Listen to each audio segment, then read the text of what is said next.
I'm going to be honest with you. I truly believe that this is probably the most important one of all.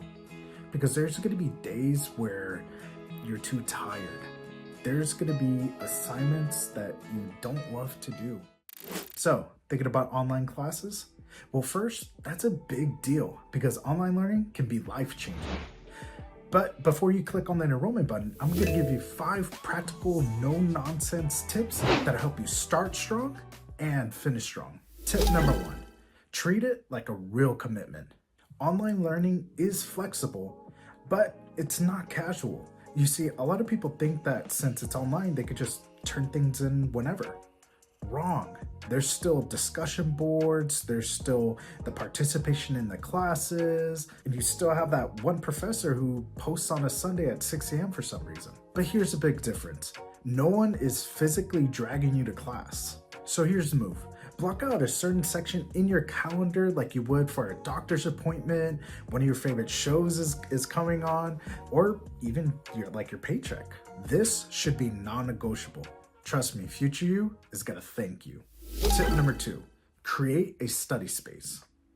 Now, it doesn't need to be a Pinterest-style study space, but you do need a place where it tells your brain it's time for school.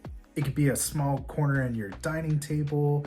It could be a little desk in your bedroom. It could be at the coffee shop, or it can even be in your car while at soccer practice. Bonus tip, keep snacks nearby. A hungry student does not write good papers. Tip number 3, over-communicate.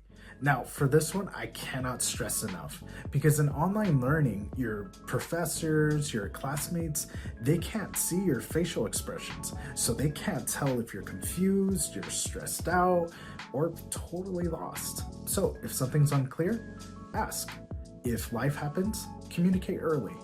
If you're struggling, reach out. You see, most instructors, they want you to succeed.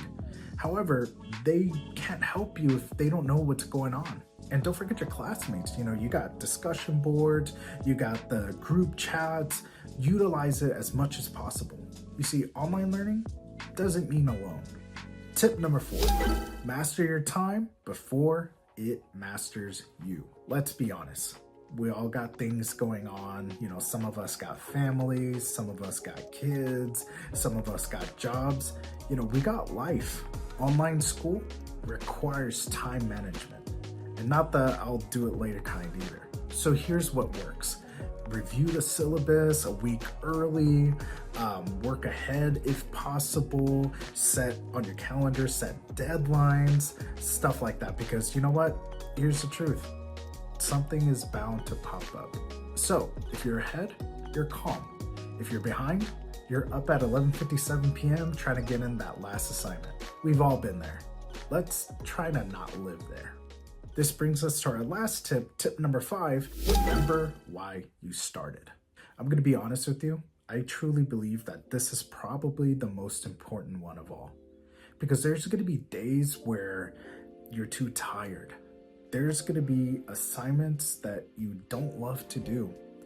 And then there's gonna be days where quitting sounds a lot easier. And let me just tell you, that's normal. So before you start your program, make sure to write down your why. Is it a promotion?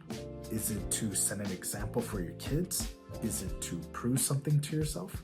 Whatever it is, make sure to write it down and put it somewhere where you can see it on a daily. This is because motivation fades, but purpose, now that sticks. So if you're thinking about joining an online program, just know this. You don't need to be perfect. You don't have to have it all together. All you need is to be willing to commit and grow. Online schooling has opened many doors for millions of people all across the world from different backgrounds. If this video helped you out, please like and share it with someone. And also let us know in the comments which program you're interested in. Until then, I'll see you in the next one.